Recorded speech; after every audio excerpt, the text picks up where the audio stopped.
What's going on, Washington fans? Welcome to the JTFB show. I'm Josh Taylor, joined by my guy, Jarrett Bailey, who writes for the Sporting News and SB Nation and host of the Pump Fake podcast on Believe Network. Make sure y'all check that out. And it's a big time right now, guys. We're ranking the top 5 women in AEW's wrestling. I'm super excited about this. I know Jarrett is too. Ultimately, we're going to decide on Mariah May at number 1. Just kidding. I wish you we gotta were, count. You start from 1 and then you just kind of work your way down with the next 4. I think I have mine in my head that kind of alternate. But yeah, the queen, the current AEW Women's World Champion Mariah May, it holds the special place in our hearts. I mean, Full Gear's coming up, so it's a big time right now. AEW's killing it, but no, I wish we were. We'd probably be talking for like 3-4 hours. If they do sign Mina Shirakawa, though, I think she probably buffs somebody out and works her way into the top 5. Though. Anna Jay might be outside the bubble. Oh my goodness! They should just have a battle royal. Have a battle royal for our top 5. The J&J battle royale for the top 5. But I wish we were. But it's a big matchup this weekend, and I've been talking to a lot of my buddies, and everyone agrees this feels like a playoff game, essentially, like an AFC NFC kind of matchup. The Steelers are 6-2, Washington 7-2. If I would have told you beginning of the season, hey Jarrett, the Steelers are going to be 6-2 to start the season, and by the way, Justin Fields is going to play the first few games. What's your thoughts? Are you surprised? Are you like, it's Mike Tomlin, he figures things out? No, I mean, I came into the year saying that I thought they were going to be at least 10-7, because that's what they were last year. And, they got better offensive coordinator, better at quarterback, better defensively, more healthy defensively. The only place that they had real question marks about was the receiver position and a little bit of the offensive line. But I think, again, they would have gotten better by default just by the guys that they've added and the guys that they subtracted. So I expected them to be at least what they were last year. Which again, a 10-win team, but they were a bad 10-win team. That's, started off 7-7, Kenny Pickett, Mitch Trubisky, and then Mason Rudolph comes in, has the best 3-game stretch of his life, and somehow they get into the playoffs. So, I think I expected more than the average Steelers fan probably did. The average analyst probably did.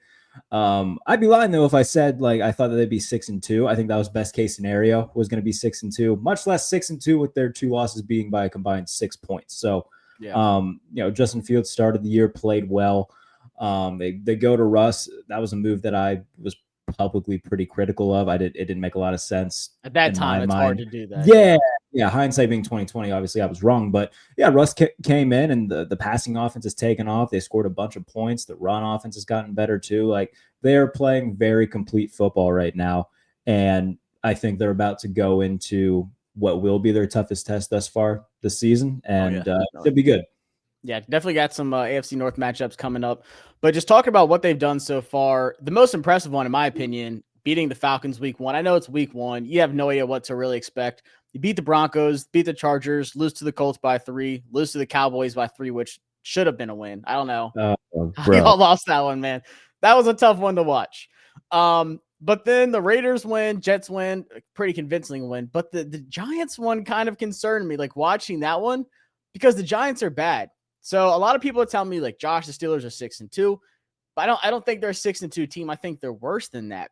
Would you say that's correct? Or are you kind of as the NFL, a win's a win. You got to take them how you get them.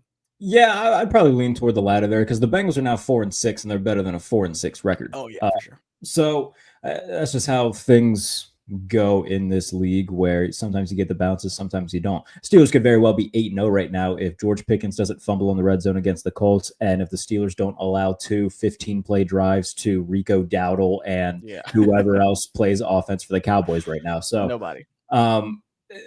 Sometimes things like that happen. It's the NFL. They play the games for a reason. But I think overall, we look in the division of the AFC North. The Bengals have a very fun offense, but they're 4-6, and they've let a few games slip away. Even the Ravens, man. The Ravens are the most overhyped team in football right now. They have a very fun offense, and that defense is awful. I think overall the Steelers are the best team in the division right now. Oof. Just with that's a hot take. I really don't think it is. Everybody looks at the offense. I think complete balance wise, you're fair in saying that. Absolutely, yeah. And I don't expect the Steelers to keep scoring 30 points every game. I think there will be a little bit of a come down. I don't think it's going to be an extreme come down though, where all of a sudden they're a bad offense and things aren't working though. So I'm happy that they're 6-2. I think that, at this point they're all but a lock for a playoff spot of some sort. If they win the division, man, I'm ecstatic. Like if you would have told me coming into the year the Steelers are going to win the division, I would have been a little bit apprehensive. But if they win the division, I'm happy as a clam. That means a home playoff game and a chance to win their first playoff game in 8 years. So hopefully that gets done. Y'all are just letting the Bengals and Ravens beat the shit out of each other, and you're like, all right, we're gonna just slide right past y'all. Yeah. And Lamar Jackson only has one win over the Steelers in his career, and it came back in 2019. So they've taken care of business against Baltimore throughout the years. They've gone back and forth with Cleveland a lot over the past couple of years. So that's kind of been the team that's been the thorn in their sides. Yeah. But shouldn't be this year. yeah, with how they've played this season, like I feel more confident about the Browns. I still think that at minimum they'll lose one to the Bengals. I won't be surprised if the Bengals beat them both times, just because they're, when they're at their peak, they're still incredible, and in my mind, the best team in the division when they're absolutely at the peak of their powers. So, I think it'll come down to just taking care of the stuff that they need to take care of. They beating the Giants, beating the Jets.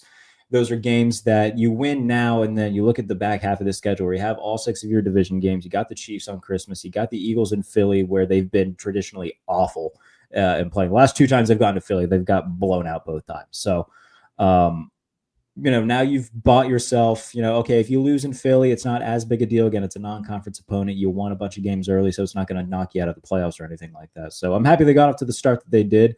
Hopefully it carries over and they can win, 11 and God forbid 12 games. Maybe that would be something. Yeah, I mean, the gauntlet the rest of the season is not favorable. I'm not going to, toot our horn too much, but you have us Sunday. Ravens, Browns, Bengals, Eagles, Ravens, Chiefs, Bengals on the schedule. That's not an easy schedule by any means. But you talked about scoring, and just looking back at it and looking at the Steelers offense, like you said, 32 points against the Raiders, 37 against the Jets, and then 26 against the Giants. I'm struggling to find where are these points coming from, because it doesn't seem like it's Russ in the passing game. But the last 3 weeks, especially, my guy Najee Harris, Roll Tide, that running game has gotten a lot better. Yeah. So starting out from the beginning of the season to really now, especially with Russ kind of settling in, do you think, obviously you signed Mike Williams or you trade for him. Is the passing game kind of holding the team back still, and the running game is just like, all right, defense is going to, do what they do, and we're just going to control the clock with the run game? No, they've won games 2 very different ways. Like since Russ came back, he's averaging over 270 passing yards a game. And if not for 2 touchdowns being taken off the board against the Giants, they win that game probably like 37 or 40 to whatever the Giants had put up. So the passing game's gotten a lot better. And now you add Mike Williams into that, who I think will fit well into this offense, because the Steelers offense is basically the 2019-2020 Titans offense, where Arthur Smith was the offense coordinator there. They're going to pound the rock early, try to get in second and favorable to set up play action, deep shots. And so far, that's been incredibly successful with Russ. The first 6 weeks of the year, it was a lot of run the ball, depend on the defense, the occasional splash play in the pass game with Justin Fields. But since Russ took over, the passing game has gotten better, just because he has that added element to his game. So, no, I think the past couple weeks they've become more of a balanced attack. Najee's got 3 consecutive games of over 100 yards. Even dating back to the Raiders game, like they didn't have like this big pass attack, but they ran all over them. Fields had 2 touchdowns on the ground. Najee had a great game, and then against the Jets and Giants, we saw George Pickens have big games. Van Jefferson had a big game against the Giants. Calvin Austin's becoming more of a focal point in the offense. So they're like finding roles for these different utility guys. And now you add Mike Williams to be the number 2 boundary guy, and help open up stuff underneath for Calvin Austin and Pat Freiermuth and Darnell Washington. Like, I like the direction that the offense is going. And I'm not going to sit here and say the Steelers are, a team that I think is going to, win the Super Bowl or anything like that. I can't quite put them in that light. But we saw a Titans team with this level of efficiency somehow get to the AFC title game back in 2019. So I'm not going to rule that out, because I think it's possible, especially if they get favorable matchups in the playoffs. So I do think that the ceiling on this team is higher than it has been in the past couple of years, just because the offense is much better. And everything's wide open this year. I mean, just look at injuries alone. I mean, I was looking at like the AFC like playoff picture. If it was today, it was like the Chargers, Broncos. I'm like, I would love to be in the AFC this year. Right, They have right, us against like the 49ers and Packers as like the 7th seed. I'm like, yeah, put me in the AFC immediately. right. But you talked about Mike Williams, and obviously we'll talk about Marshawn Lattimore, who I don't think will play. I'm guessing Mike Williams is good to go for Sunday because, like, I'm looking at the depth chart, and like you said, they have him as the number 2 boundary guy. Is he like the outside guy day one? That would be my guess. And then Calvin goes to the slot probably, or Well, Calvin's been in the slot. He's kind of been their predominant slot guy with Van Jefferson as the number 2 boundary guy. So I think they're just going to have Mike Williams slot in as that number 2, maybe move Van Jefferson around from being the occasional boundary guy. If they go like 4 wide, he'll be kind of that power slot. So, yeah, the Mike Williams trade, like everybody for the past couple weeks has said, all right, if they're going to get anybody, they'll fall back and get Mike Williams, which that's fine. yeah, It's not like a huge splash trade, but it does help the offense in terms of defining roles for the other guys. And you don't have to rely on Van Jefferson to be your number 2. So it was good in that aspect. Yeah, like I said, my guess is that he's good to go. There hasn't been any sort of report saying, yeah, he's not going to play or anything like that. So it looks like he's good to go, which is good news for the Steelers. It's also great news that apparently Marshawn Lattimore probably isn't going to play. Good stuff there. Yeah. There's no way he plays. Fans like, oh, he's going to play. I'm like, he's in sweatpants every day. Like he's not playing. So, I mean, by the way, as somebody who, from the outside looking in, for the past like 4 years, I've banged the drum of Washington saying, I think they could surprise some people. And every year that I've said that, they've kind of let me down. This year, I wasn't going to drink the Kool-Aid. And every show I did going into the season, I said, the fact that I didn't pick Washington to do well, they're probably going to do well. And lo and behold, here we are. So we thank you. So I'm very happy for Washington. I love the fact that they got aggressive at the trade deadline to get a guy like Marshawn Lattimore, and they've got a ton of money going into this offseason to keep building a juggernaut around Jaden. So they're a very fun team, and I'm happy for Washington fans, and very much looking forward to this, man. Like I said, I think that from a pure offensive standpoint, it's one of the tougher games that the Steelers have had this year, and doing it on the road, like it'll be good to see them face like a real high caliber team at this point in the season to get ready for, kind of kick off this gauntlet that they have in the second half of the year. Yeah, I mean, honestly, I think we'd probably be the best offense outside of the Falcons that they've seen. Like the Jets, and even then, like it was week 1 Kirk where they didn't do any play action. They had him as a statue. He like very different Falcons team from week 1 till now. Yeah, so I think that this will be overall their toughest test offensively of the year. But I've been telling people this: the Steelers' defense, in my opinion, is one of my favorites to watch this season. Obviously, guys that I'm high on: Mika Fitzpatrick, JPJ, Patrick Queen. That's been huge. Peyton Wilson. I've been a big Peyton Wilson fan. But there's some like under the radar guys. Obviously, Beanie Bishop is starting to be known by a lot of people as a rookie. Yeah. Who is someone on this Steelers defense you don't think gets talked about enough? You have the TJ Watt, you have the Cam Hayward, the big names, but who's someone who's like kind of surprised you this year? Maybe just like the breakout player on the defense. I think Deshaun Elliott might legitimately be an All-Pro this year. Really? He's been awesome at safety.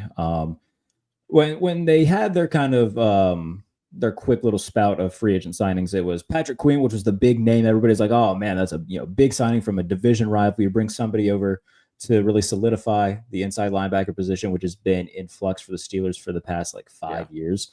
So that was the big signing. And then Deshaun Elliott kind of flew under the radar, and man, he has played his role so well. He's been incredible coming up in the box against the run.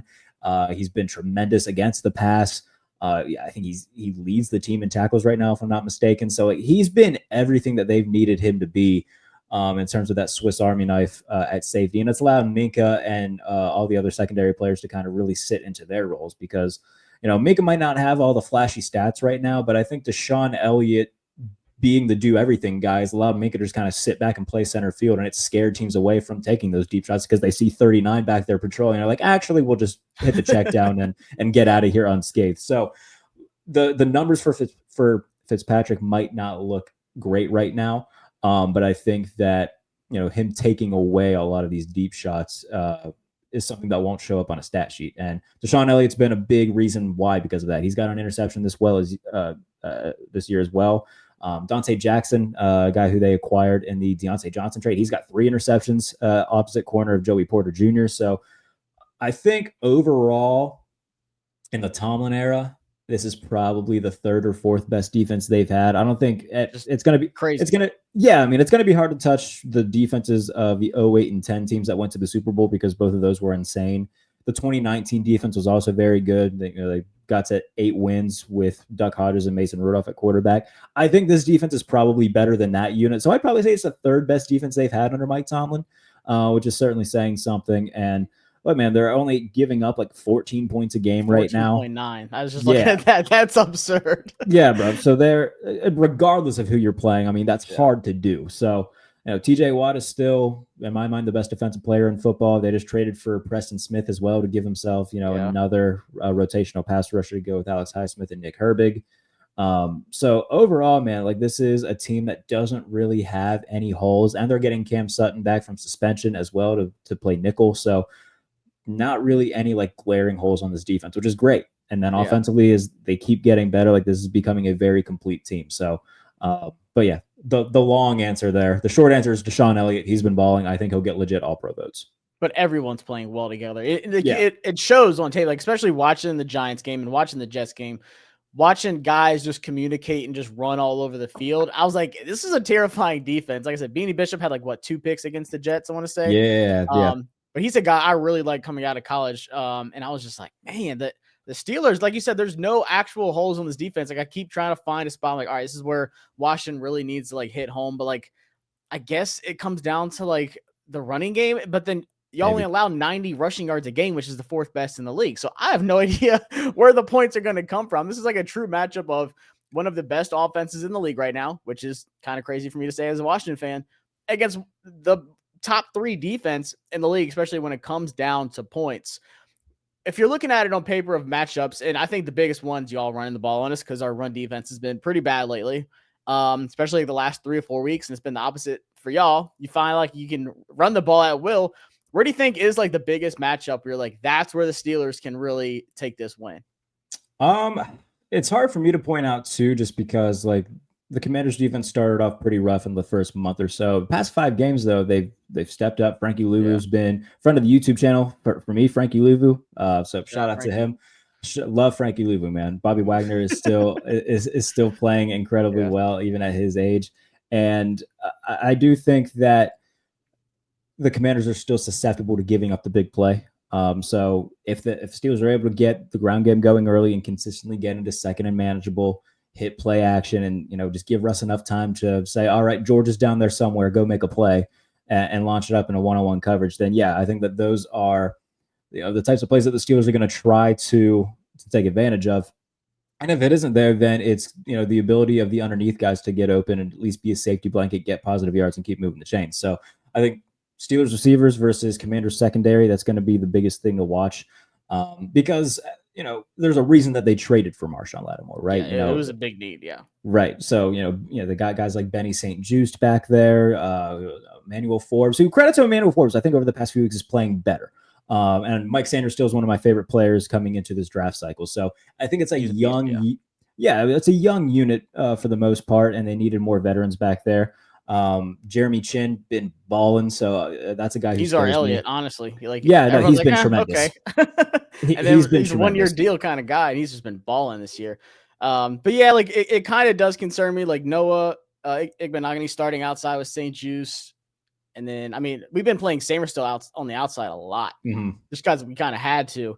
So yeah, getting Lattimore is going to be big because I feel like we can actually move some pieces around. But just looking at Pickens, who's like a bigger guy, Mike Williams, who's a bigger guy, I'm like, man, I don't know if I want Samer still, who's like a smaller, nickel corner outside with Mike Williams or George Pickens. So Forbes, I thought we were going to trade him because like he's been a healthy scratch this year, or he's had like I have seen that, because they did that. They healthy scratched Jamin Davis before they waived him.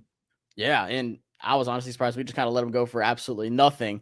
But I think that's the biggest thing, like you were mentioning with the secondary, is like we're gonna have to just for now until Lattimore gets on the field. We've been playing a lot of 2-high safety because we are giving up these big plays to Jamar Chase, who has been doing it every single week, obviously. And then against the Ravens, it comes in flashes. It's so weird. We're like a top 5 in like yards allowed, but then like yards per pass attempt. When it is completed, it's like a big play. I was going to say they're susceptible to giving up like the big chunk plays. Which I feel like I don't know if Russ has enough of those in him to be like, okay, I can kind of take this game over on the road. Mike Williams just got there. Like, is it too soon for him to actually be a legit factor? And then can Pickens actually get both feet down on these big plays, like in the red zone? So I don't know. I don't know if I have enough trust. Maybe I'm discrediting Russ to like have these big chunk plays. If anything, it's going to be like a Najee Harris, like 40-yard run or something. Cause we give up the fourth most yards, rushing yards per game with 143, which is ungodly. John Allen's after the season. That obviously has a big part of it. And then third most rushing yards allowed with 1,287 so far in the season. So that's what really concerns me. We only allow 21 points per game. I feel like the biggest thing is if we can get to Russ, make him uncomfortable. How has he been like against the blitz, like under pressure? I feel like y'all's O-line kind of started shaky and then it's gotten a little better, but maybe I'm wrong. But I know Zach Frazier's banged up a little bit too, but I think he's healthy. Zach Frazier is expected to play. He missed the last few games, but even then, backup center Ryan McCollum played really well. Isaac Samalo at left guards had a really nice season. Dan Moore, a guy who like Steelers fans have berated the last couple of years at left tackle, has gotten a lot better. Sounds like an offensive lineman for the Steelers. Right. Like he's gotten a lot better and played actually good football this year at left tackle. The biggest question for them is at right tackle with Broderick Jones. Like he's been incredibly inconsistent. He's very susceptible to penalties a lot. Like there have been multiple times this season where, in week 2, Fields hit Pickens downfield on legitimately one of the best throws I've ever seen. 57-yard completion negated because Broderick Jones held. Touchdown pass from Russ to Pickens against the Giants last week, negated because Broderick Jones had a face mask. So he has been the thorn in Steelers fans' side this year because it feels like every time there's a big chunk player, like a massive play, it's called back because of something that Broderick Jones did.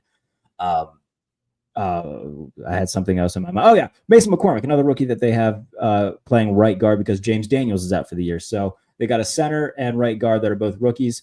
Troy Fatanu would be starting at right tackle as a rookie, but he's gone for all the regular season. They're hopeful that they can get him back for the playoffs, maybe. But I loved him too. I mean, honestly, I like Broderick Jones coming out too. I've been surprised at how bad he's been, honestly, so far. Yeah, it hasn't been great. Now look, a lot of that, I don't want to say a lot because he does bear a lot of the responsibility for how bad he's played. But it has been coaching malpractice where they moved him from right to left, from left to right. Like they've done a lot of that with him, so. You look at it from that aspect and, you share the blame. But, overall, the Steelers have been good about keeping Russ clean and giving him time to throw the ball. I'm very surprised at how good the offensive line has been so far. It did struggle early on, especially against like the Chargers where they couldn't run the ball until legitimately the last drive where Cordero Patterson and Najee Harris both had big chunk runs. And it made their box scores look like they were playing like a much better cohesive game than they really did. Was not a good run game. Yeah. So from then till now, man, like even week 2 against Denver, like they only won that game like 13-6 or something gross like that. Like the offensive line has gotten much better since then, which is good to see. And the fact that they don't really have like no shade toward Washington, but the Commanders don't really have like that top tier level pass rusher that's going to scare you too much. So you should be able to give Russ enough time to operate. And, if they're able to run the ball with Jalen Warren and Najee Harris, man, then I think it's going to be one of those situations where they just look to, all right, control the clock, own time of possession, keep the defense fresh, keep TJ Watt fresh, have him go after Jaden and, just kind of own the game in that way and keep the Commanders' offense uncomfortable and keep them guessing because I think that this is the best defense that Jaden Daniels has ever faced. So I think that's going to be a big test for him. Yeah. I mean, the Ravens, really good run defense, but passing defense, one of the worst in the league. Right. Like awful. So that's what I was telling people. Like everyone's like, oh, like, we've already faced a good defense with the Ravens. I'm like, well, did you watch Thursday Night Football last night? Because that's not a good defense. That was before last night. That was Williams just running around in like open space, having no idea where Jamar Chase was. That was embarrassing. But I think it does come down to this is just a straight up physical game, which kind of does concern me because I feel like the Steelers could be a little bit more physical than us. But looking at y'all's defensive line, obviously pass rush is there. Like Dante Fowler's been great for us this season. We've had like little spurts of like Dorrance Armstrong, Clellan Ferrell when he's healthy. Like we've had little spurts of them, but we don't have that dominant guy. We do blitz with Luvu and Chin every now and then. But I mean, like you said, Alex Highsmith, adding Nick Herbig, who's been great for y'all the last few years. Like you said, Preston Smith, I don't know like how quick he's going to get acquainted. And then you have Cam Hayward, Benton out of Wisconsin. I loved him coming He's also out very too. good. Man, it's surprising to me. Like, I'm like, how do they keep getting all these dudes? And our offensive line has been a lot better so far this year than a lot of people like thought it would. Yeah. Against the Giants, we shut them down. Sexy Dexy had nothing against us. Shout out Sam Cosme, who is doing some good stuff. Yeah, no, the offensive line's been great. Do you think this could be the week where Washington's offensive line kind of takes a step back and the Steelers pass rush gets to Jaden Daniels? Because it seems like that's where things are going to be. Like, if you can hit Jaden, get him off his spot a little bit, he can move around. He's still elusive. We saw that in the Bears game, especially. But do you think this could be the week that the Washington's offensive line kind of like goes back down to where they were? I mean, I think it could be a shaky game. I don't think that all of a sudden makes them a bad offensive line. It's just when you're facing your toughest test of the year and against an opponent you're not familiar with because you don't play them every year. I think that they are susceptible to having, somewhat of a bad game. And credit to Jaden as well, because the big thing about him coming out of college was like, bro, you need to stop taking so many hits. And he's done a really good job of avoiding those. So phenomenal, yeah.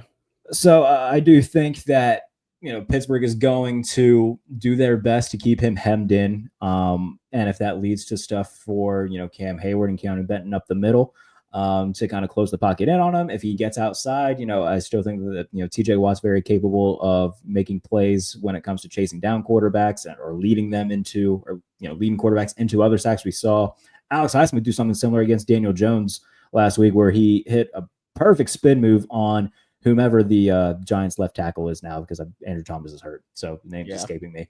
But he hit a perfect spin move, sent Daniel Jones out of the pocket right into the waiting arms of TJ Watt. So I think we could see something like that where, even if, they do somewhat of a good job of containing one side, if you can't contain both, it could lead to, just kind of sacks by default because, the rest of the pass rush is doing so well. But yeah, man, there's not really a hole on the Steelers' defensive front either because, with Watt and Highsmith off the edge, you still got Cam Hayward, Keanu Benton in the middle. Larry Ogunjobi rotates in, and he's been really well at stopping the run. So they've got a lot of dudes up front that consistently make plays, and I think it's going to be tough for Washington to stop.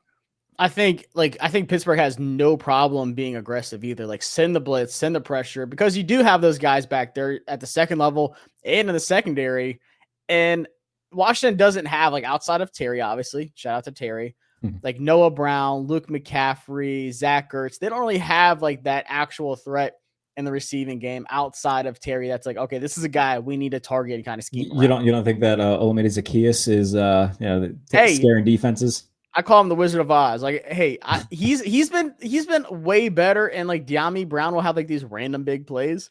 But no, I don't think, like, first off, Joey Porter Jr. should be on Terry the whole game. That's what I expect will happen. Like, does he travel around, or is he usually staying on one side? No, I mean he'll travel. Okay. Well, Terry's usually on the left side anyway. So it doesn't matter. Yeah, and the thing with the Steelers, man, is like they'll do this thing where like the most random of people will have big plays against them. Like Darius Slayton's not a random guy, so that's a bad example. But like in the Cowboys game, Rico Dowdle ate him alive. It was the most annoying thing to watch, just because.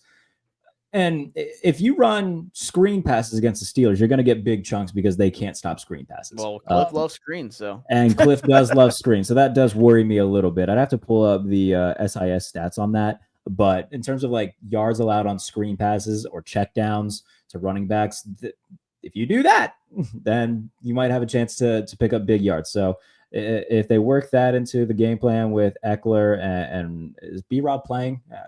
He wasn't at practice today. I was just looking at it. John Keim said he was not at practice today, so he's probably going to be a game time decision again. So okay. big time Austin Eckler game again. Maybe. Maybe Jeremy McNichols. I mean, that would feed into. I mean, no disrespect to Jeremy McNichols, that would feed into my theory of the random player having a big game day. And he has a bunch of random good games. Like he can get in the end zone, no problem. Yeah, no, against Arizona, I was like, who the hell's Jeremy McNichols and why is he just running all over Arizona right now? So Yeah, I mean, it's certainly possible. I'm not gonna. I mean, the Commanders are 2.5-point favorites in this game. At least last time I checked on FanDuel. Yeah, last night it was 2.5. So I think it's going to be a close game. If the Steelers lose this game, I could at least sleep well at night if it's a shootout, because I don't think the defense is going to consistently give up big games. But it would show me that, like, okay, let's say you lose 33-30. At least I know that you can hang in a shootout, which is something that I've known that they can't do for the past couple of years. So if it ends up being something like that, like, yeah, I'll be, upset that they lost, but I'll have, the gray area of being like, well, they played in a shootout. It was fun. And I know that they can do that if need be. So, and they're the NFC. Like, it's not the end all for either of us. Honestly. Right. But it would feel good. It's like a prove it game. Like, okay, our record's not fluky. We are this good. Mm-hmm. We can compete with some of the best, especially like on the Washington side. Like, we're starting to hit our stride now. Pittsburgh and then the Eagles after that. Like, we both have tough schedules coming up. And you mentioned score, so we'll wrap it up with your prediction. I think this could easily be, like I said, a physical, just a grind it out kind of game, like a 20-17. That could go either way. How do you think this one goes? I think it'll be like in the medium. I don't think it's going to be like fireworks display, but I think it'll be, somewhere along the lines of like 24-21, 26-23, somewhere in there. Yeah, we'll see. That's weird because I don't foresee the Steelers defense giving up a ton of points either. So we score a lot. We're rolling right now. I know. The Commanders score a lot of points and they're very good. I think we'll say like 26-23. We'll go with that because the Giants just scored however many points against them. I think it was like 18. So yeah, I would give. Anything's possible at that point. Yeah, that's true. I'll give the Commanders a nice little bump. So I'll say like 27-24, 26-23, somewhere in there. Obviously, I'm going to pick my team just because being a homer. Won't be surprised if the results flip though. Commanders are a very fun team, very good team, and a very fun watch this year. So, but I'll go 27-24. I like it. Hey, if we can score 27 or 24 on y'all, I'm happy because Vegas has it at 44.5, and I'm like, I don't know. I think it could go either way. I think this is a game where it could come down to a field goal, and our kicker's hurt. He has like a right hip injury. Like that just came out of nowhere. The Steelers are the best kicker in football. So if it comes down to that, I'll be happy. And honestly, y'all have the best special teams in football, in my opinion. It is crazy. It is very fun. They've blocked 2 field goals this year. They've blocked 2 punts. I think 2 punts they've blocked. They returned a punt for a touchdown. So yeah, they've the field goal or their special teams, man, it's tremendous. It's not sexy, but it gets the job done. It's the grimy thing no one talks about. You got special teams coordinator Danny Smith on the sidelines with 9 pieces of gum in his mouth. He used to be with us. Like he's been around for a long time. Yeah. So yeah, he's gotten around the shit out of that gum. Yeah, exactly. So yeah, very fun dude to especially during like OTAs and minicamp when they're like getting special team stuff set up. You just see Danny running around. Dude loves it. Absolutely loves it. So cool to see that his unit continues to be one of the better special teams units in football, and it's helped them win games so far. So shout out to them. Yeah, I mean, it might, like I said, this Sunday it might be one of those games where it comes down to a field goal, and we have some random guy I've never heard of kicking a game winner. So we'll see. Austin, I didn't know who Austin Cyber was when we signed him from the Browns, and he's turned out to be one of the best kickers in the league this year. So, Jarrett, man, appreciate you stopping by. Love the helmet collection. Thank you, man. I'm sure we'll be talking about some more wrestling stuff coming up here soon. You can't really see it, but I got a WWE belt behind me. I need to add the AEW championship belt because that thing is clean, man. It is very clean. I mean, they're expensive as hell, though. Like, dude, it's like $600-$700. Maybe TK will give a Black Friday deal after Thanksgiving. I doubt it. He had to give some money to Trevor Lawrence.